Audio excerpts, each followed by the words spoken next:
welcome to Power Breakfast, powered by INVESTONOMICS and ICICI Direct. On the show today, we have a special guest, Mr. Murugavel of Bharat Matrimony.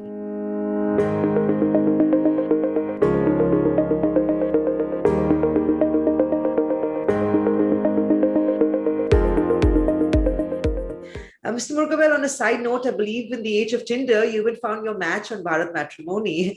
But getting down to business talk, right? Murugavel, take us through the Aspen billings, I believe, has actually seen a pretty decent growth quarter on quarter, right?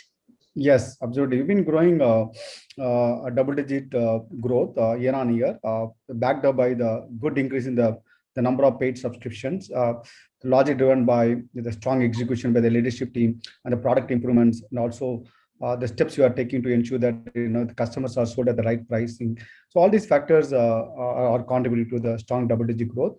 We expect the momentum to continue. Right. So would it be fair to assume that billings will continue to see a growth for the rest of the year as well? Yeah, definitely. But again, the quarter one will have some kind of impact, but year on year, it was strong double-digit growth. But compared to the quarter over quarter, the Q4 versus Q1, there'll be some kind of slowness because you are under lockdown, retail outlets are not operating. But year on year, we have the very good growth actually. So in fact, last quarter one, the revenue got severely impacted. But compared to the Q1 of last year versus this quarter, we definitely have a 20+% growth. But compared to Q4, however, the quarter over quarter, there'll be a few percentage drop. But however, once the lockdown ends, we'll have a good bounce back. So, but on a year-on-year basis, we'll definitely have a strong double-digit growth. We expect that the growth will further accelerate. That's our the outlook. Yeah.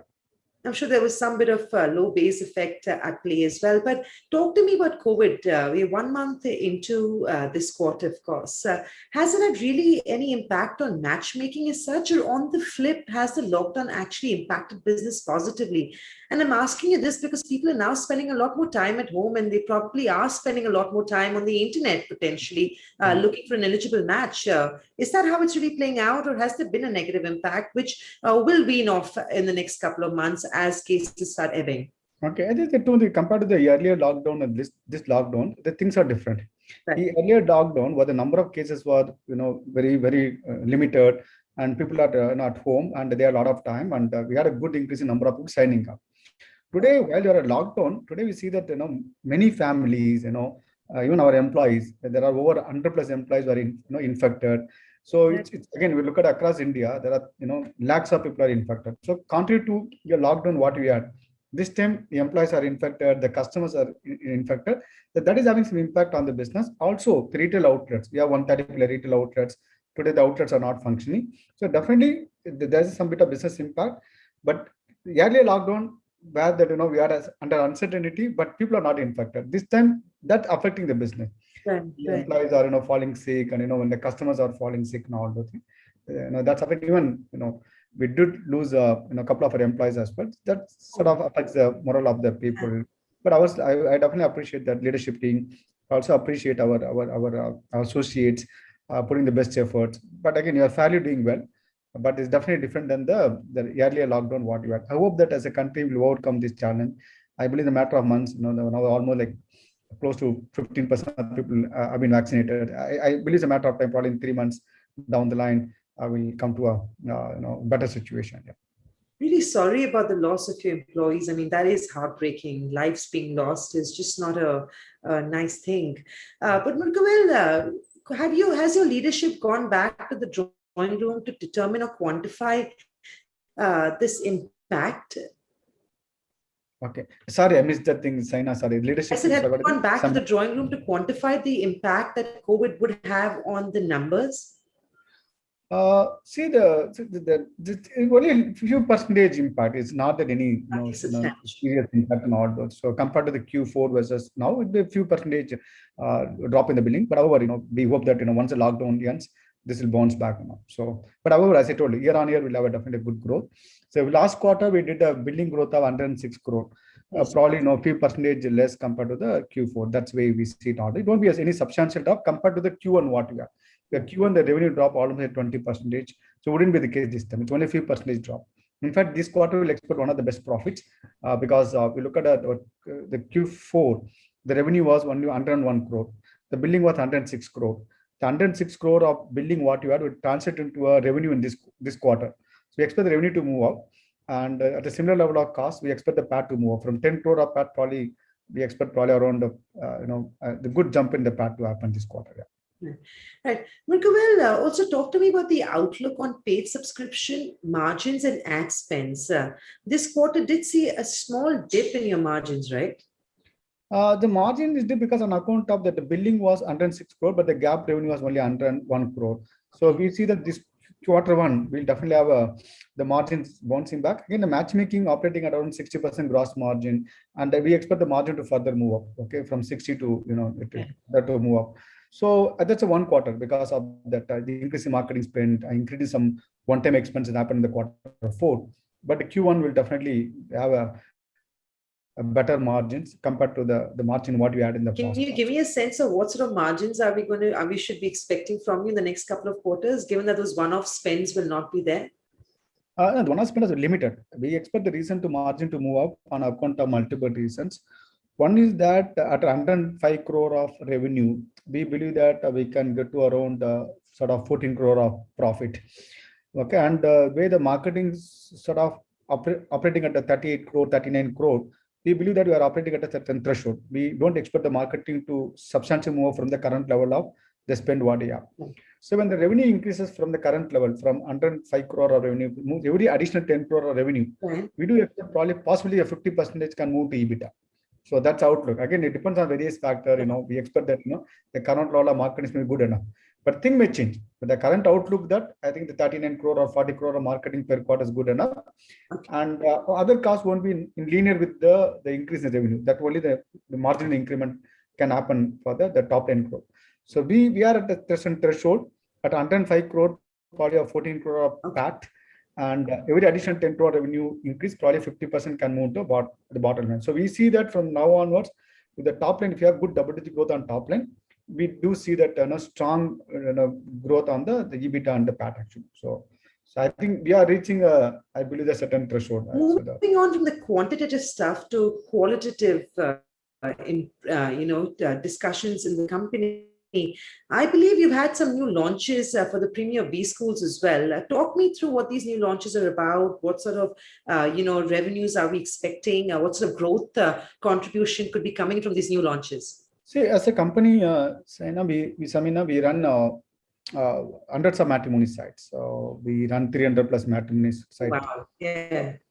So for every religion, language, community, we have special site. We have a divorcee matrimony. We have defense matrimony, we have 40 plus matrimony, we have any caste matrimony. So I think as a part of the niche offering, we launched doctors matrimony and IIT matrimony. So also we recently, in order to grow stronger in the northern market, we launched recently Bhojpuri matrimony, Bigari matrimony, and Rajasthani matrimony. So we continue to offer the various the services, not various services. We continue to offer a matchmaking service for the segment. We believe that it could be applicable to that audience. Because for us, the culture is a like-minded people. Doctors prefer to marry a doctor. The defense people want to marry someone from the defense background. So we believe the like-minded people, what we define as a culture.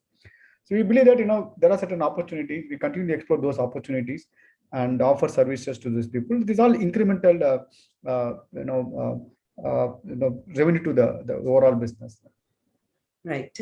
Also. Well, I know you are a market leader in the online matrimony space. I mean, you were much ahead of your times, at least in India. There is competition now building up in this space as well. But before I talk about that, I want to understand from you any sort of aggressive fundraising plans lined up for the company?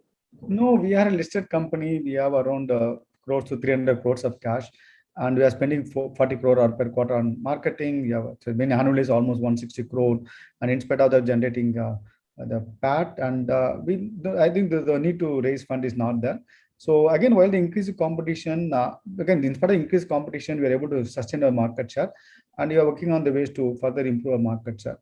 So we don't think that any fundraise is required, and we expect that a good double-digit growth, and we expect increase our profit on. So the need for fundraise is not there actually. Oh, that's amazing to hear. Also, any sort of big growth drivers for the company going ahead? You mentioned wedding services before we just started this conversation. So elaborate more about wedding services and anything else that the company or the leadership team is currently thinking for the next big leg of growth for Bharat Matrimony. Oh, definitely. I think in India is what is the vicinity.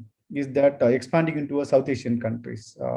So we have a Bangladeshi matrimony, we have a Sri Lankan matrimony, we have offerings in those countries. Because we don't have physical presence, we are not able to maximize the opportunity in front of us. So probably by Q2, probably may set up office in Bangladesh and Dhaka, and probably Q3 or Q4 may set up operations in and Sri Lanka, and probably maybe sometime in the future Nepal also, probably a Nepali matrimony as well. So, but plus we do have a muslimmatch.com, a global matchmaking site for it's a global targeting global Muslims. So we do that offerings. I think it's having decent traction. So yes, we continue to expand, whatever we see that is scope to penetrate. So we are definitely working on a lot of things, and we definitely, some new things on the pipeline is there. So the thing is that, how to take the company from the current double-digit growth to further accelerate growth by expanding into the different market or launching new product offerings, and also continue to figure out the ways to get more people to go for a paid membership. So basically, I think I would say probably a three approach on the matchmaking space. So one is that the continue to work on the ways to increase the number of people who can subscribe for the paid transactions, increase the paid conversion. So that is one thing. It's a combination of product analytics and the pricing, the various strategy to increase the free to paid conversion. That's one thing. Then the global expansion. Global expansion includes the matrimony site as well as the global space, so like muslimmatch.com. So basically the market outside of India opportunity. Then you're also looking at the wedding services. So they basically matchmaking India, matchmaking outside of India, then wedding services. All three put together, I believe that we would be able to step up our growth percentage. Yeah. You want to tell our viewers a little bit more about wedding services? Because I think that's the other exciting space that the company is quite excited about, right? Oh, definitely. So we've been working on this for quite some time. I believe that finally we have come to a certain level of understanding. So we have two offerings. So we had other offerings, but we have shut down those things because we realized that that's not the right way to run the business. Photography, what you had, we had a wedding photography venture, which was a full service operation. We decided that's not scaling up. Yeah. No, but while every time when we scaled up the operation, we had a lot of other challenges. We decided to focus on two businesses, mandap.com and your weddingbazaar.com. Oh, wow. Okay. Okay. Mandap.com is the India's largest venue discovery platform. So we have close to around 15 or 20,000 vendors, venues listed on the platform. It's a two-sided marketplace model, and the business model is the vendors. That is, a venues